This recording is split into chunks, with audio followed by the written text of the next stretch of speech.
You don't want to go anywhere. Why not? Because it's Thursday. And have I got some froth for you. Dr. Roger Gievold will be straight after this. Voxy, the mobile network with unlimited social media data.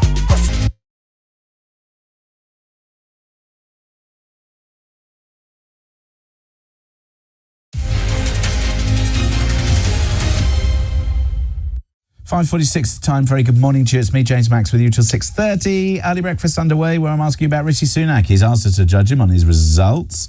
And this is because he's published his 5-point plan to halve inflation, to grow the economy, to get debt falling, to cut NHS waiting lists and stop the boats.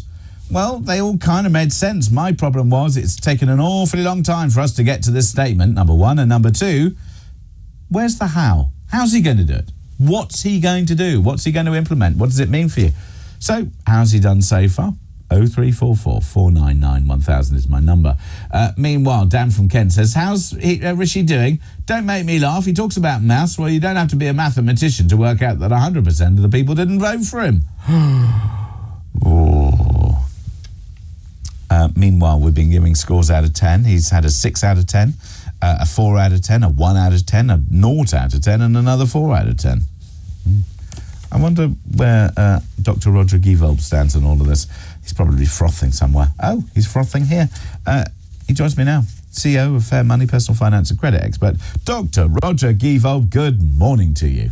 Good morning, James, and Happy New Year. Isn't it a wonderful day? Isn't it a fantastic day for New Year's? I mean, listening to Rishi last night, he's got all the answers. It's all going to be fine. And Keir Starmer is going to appear today. And what else can he say except similar things? It's wonderful. We don't have to worry anymore. I'm so chuffed. I don't know what to do with myself.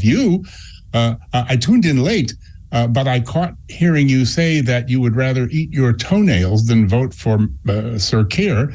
And I know, I just want to congratulate you because you've lost so much weight. You probably could do that. So I just think it's a joyous day. I've been waiting for an answer, and now, I don't have to worry anymore. It's great. Okay, the path of our lives are strewn with cowpats from the devil's own satanic herd. Let's start with, so Rishi Sunak, I give him credit for the fact that the things that he says he wants to do make some reasonable sense. I would like to see inflation come down. You've got to grow the economy in order to be able to pay for all the stuff that he needs to pay for.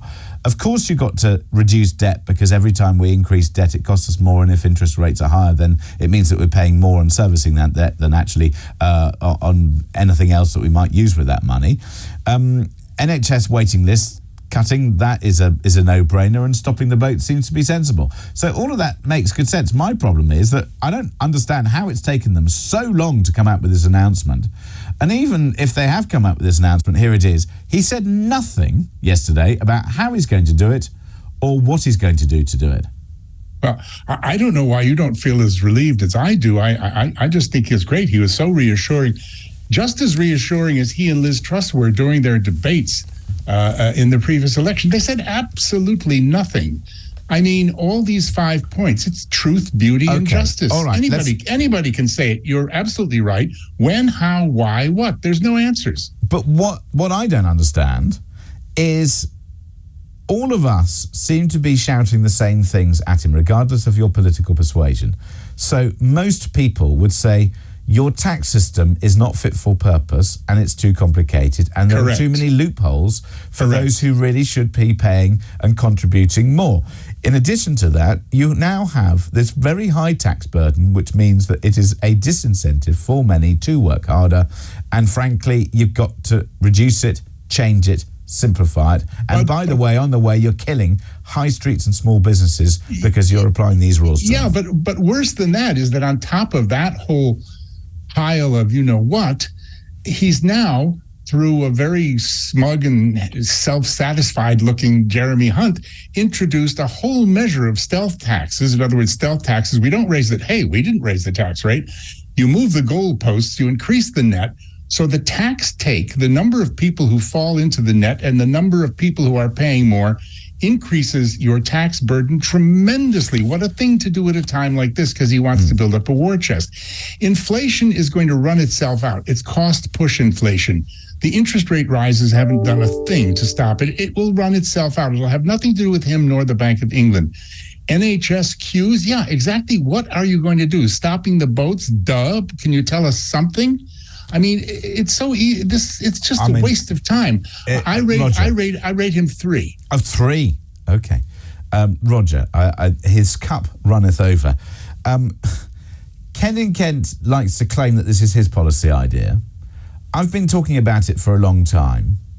Why is the government refusing to act effectively on energy? They keep telling us that we've got all these renewables and they're much cheaper. Where is the cheaper energy? Number one. Number two, why, oh why, have we not asked the regulator to step in to deal with the daily standing charges and the scandal that exists there?